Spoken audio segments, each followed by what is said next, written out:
What's up, everybody, and welcome to another episode. Hit the like button, subscribe to my channel, and share the video. Hit the join button and become a member. Why? Well, members get exclusive content. Hit the bell icon on my channel so that you'll receive a notification every time that I drop a video, and you can go and check the video out.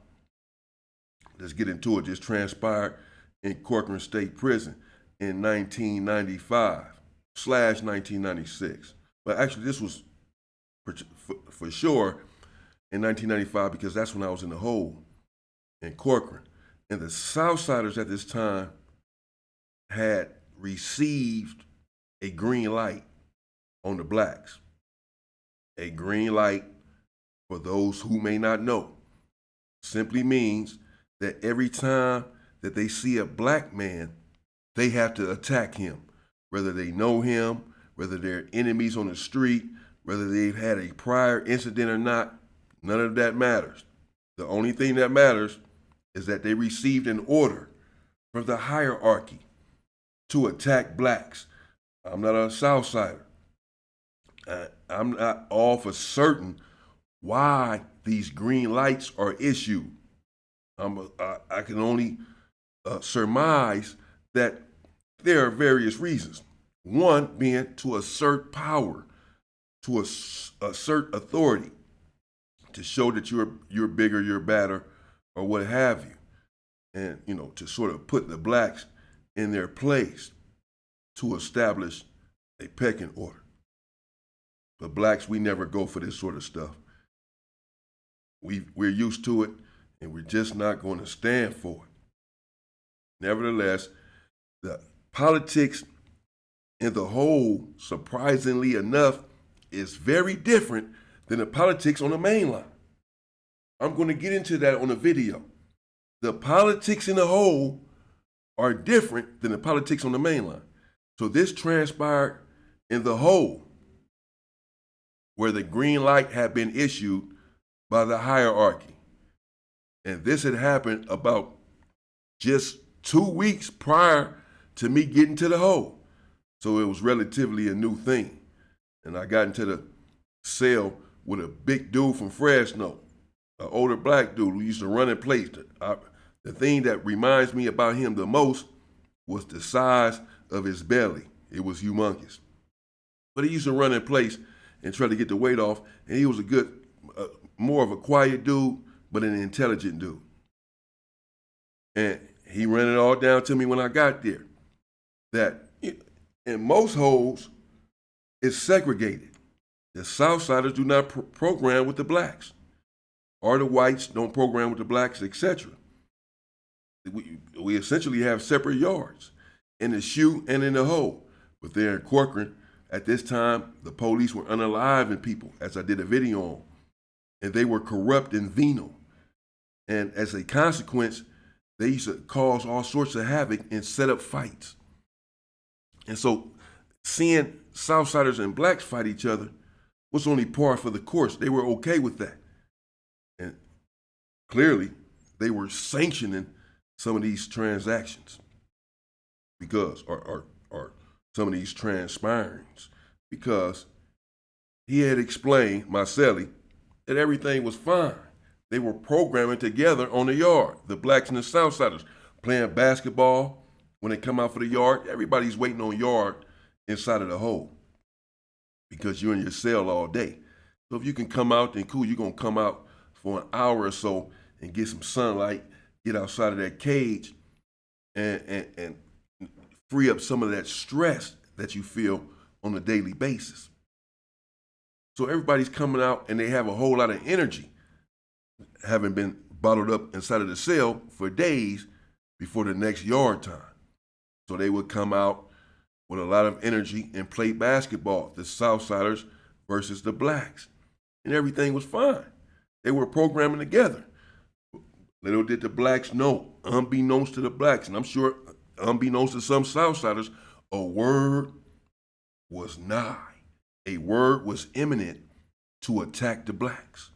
The word was coming down the pipeline to just get a green light on the blacks, start attacking them. And One day they went out there and started to play basketball. The blacks, not knowing that this word had come down the pipeline. Everything had been cool here on this ad seg yard for however long, months, years, everything was fine.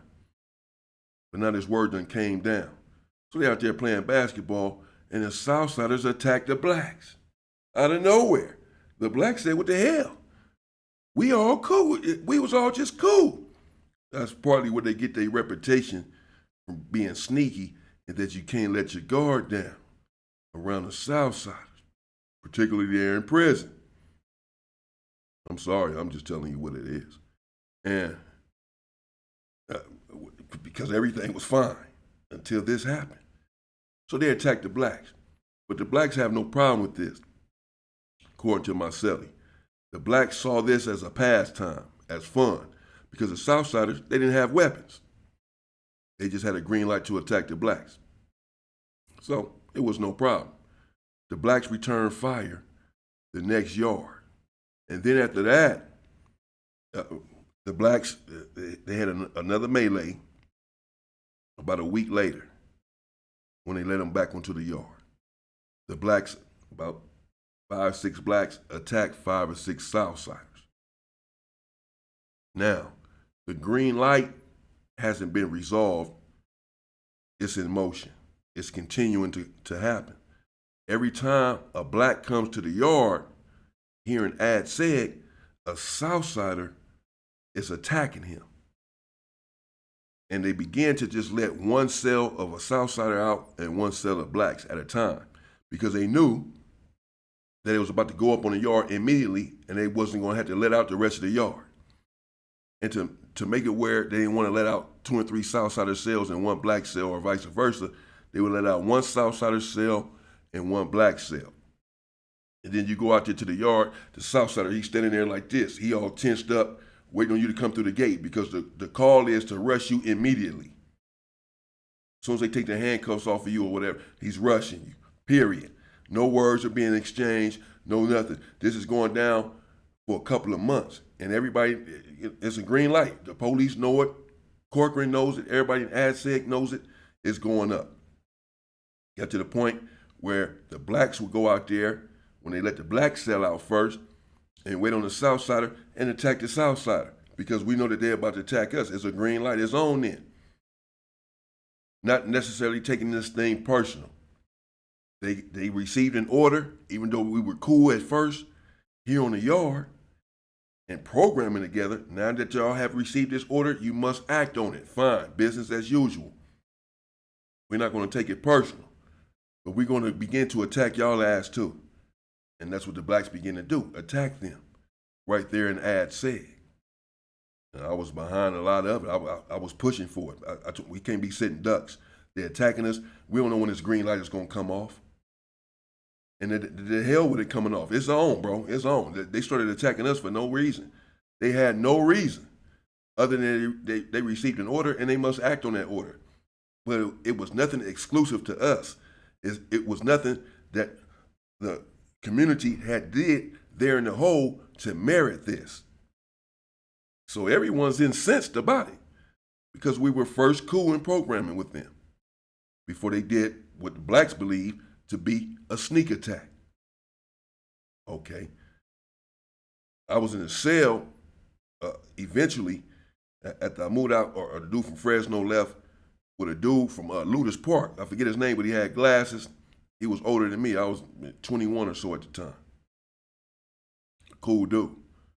China Doll from Ludus Park was also there in the hole at this time.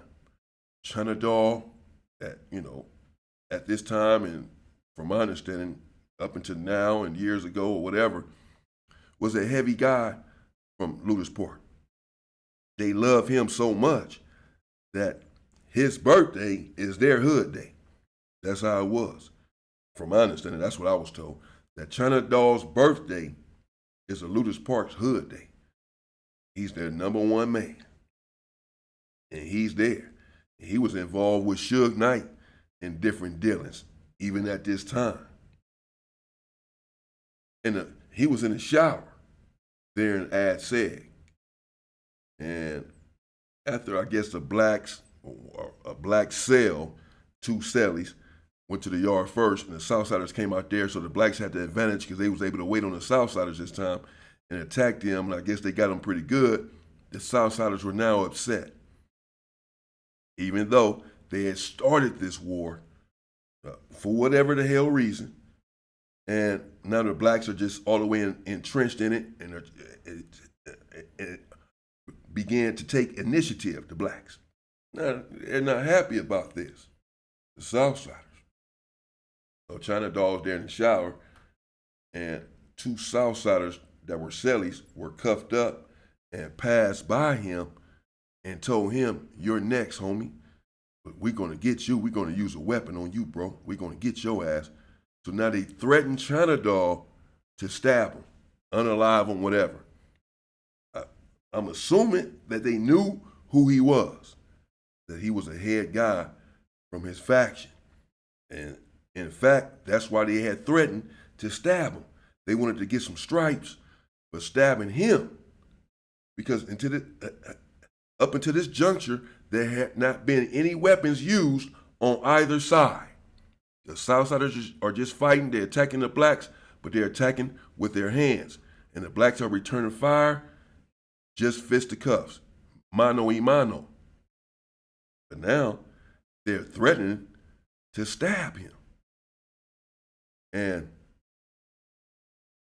he was incensed and outraged. He sent a kite around to the blacks, and it had said what the exchange was between him and the Southsiders in the shower, that they threatened to bust on him, and that he hadn't done nothing to provoke this threat.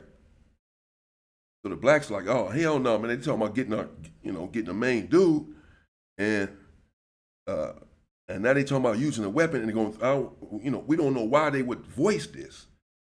We believe that these two Southsiders were acting on their own. That if the call had came down to begin to use weapons, that they wouldn't have voiced that, alerting us to the fact that they're about to start stabbing us, because again, to this point, no weapons have been involved, even though this had been going on in AdSeg for a couple of months now. But again, these threats in prison are very serious. They're taken very seriously, because you assume that the person who is threatening you will act on that threat eventually, because this is prison. And you can't go around just threatening people. You say you got to do it then. You say you're going to do that. So eventually, this person may act on it. And if you care about your life, self-preservation, then you're going to do something about that threat. And the blacks had decided to take the initiative and to use a weapon on the Southsider there in the hole. They said, since the Southsiders threatened to use weapons upon us, even though they haven't done it yet, what we going to do, sit around and wait on them to do it? We believe them. We take them at their word that they about to start using weapons. Okay, fine. But again, I believe that these two Southsiders were acting alone as far as voicing this. Whether or not they had got the word to use a weapon or not, I don't know. But certainly no one had told them to threaten the blacks about using the weapon, to just use the damn weapon, not to threaten them with it. But instead, they decided to tell China Doll what they was going to do, and we went on an offensive. The blacks said, the next blacks, they go to the yard, take some sort of makeshift weapon out there and use it, bro. Because we have to send a message that you ain't going to go around threatening to use a weapon upon us, and we're not going to do anything about it. We're going to up the ante. And that's exactly what happened. The next dudes that they had let out was from Compton. It was from Compton Crypto. And China Doll's a Compton blood. But none of that mattered. It was a black thing, bro. Period. Because they were attacking all of the blacks, no matter where you were from. So we were together in this situation. And they went out there and they did hit a Mexican. They stabbed him. And they hit him pretty good, from my understanding. And now the Southsiders, they're really upset and outraged because no one had used a weapon on them, and they had not used a weapon. So they're saying, how come you guys used a weapon? But the blacks were letting them know your people threatening to use a weapon on our people. So that's what it is. It's on now. It's just on then. It is what it is, man. Y'all was about to stab us up. The Southsiders did return fire a month or so later. They continued to let the blacks and the Southsiders go to the yard together, even though these incidents kept happening one after another. Yes, they did, bro. I swear. It was crazy. That was Corcoran for you, though, man. This shit is dirty. The politics are dirty from the top to the bottom. And a couple of blacks that went to the yard sometime later, and the Southsiders got their hands on them, and they did stab them up, bro. They didn't unalive them. They didn't stab them any worse than the blacks that stabbed the Southsider. They stabbed them up. I ended up leaving the hole. I was there for 2.5, 3 months. I ended up leaving the hole, going back to the main line, and a couple of people who had came back to the main line sometime later had told me that it continued on for another 1.5, 2 months, and then it was a ceasefire. That was it. And that's how these wars happen, right there in prison and in the hole sometimes. Again, the politics are different than the main line. Meanwhile, in the main line, everybody's programming together. Southsiders are not attacking blacks and vice versa, because you have to coexist on the main line if you want your packages, your visit, people making money, etc. But in the hole, nobody has anything to lose. Everybody in the hole is supposed to be strong. They run a certain program in the hole, speak a certain language in the hole and in the shoe that you don't see on the main line. Again, the politics are polar opposites. And they resolved it eventually after both sides felt like they were satisfied. And I guess the green light was called off on the blacks. But you never know when the green light will come down and for what reason. They had a green light on the streets at one point. And they were shooting at blacks on the street, women and all that. Some kids got caught in the crossfire more than once with some of these wars that transpired on the street with the Southsiders having a so-called green light on the blacks. And that they had one right there in Corcoran, and it went up for a few months in the hole. And, you know, hey, they threatened to stab the homie from Luther's Park, and the blacks wasn't going to wait around on that. And so they took the initiative and they attacked them with a weapon. They responded, and that was the end of it. Well, that wasn't the end of it. That was the end of the weapons involved. But the war continued on for another 1.5 or so, 2 months. And then that was the end of it. Prison, man. Stay the hell out of there. Not worth it. Stay free, people.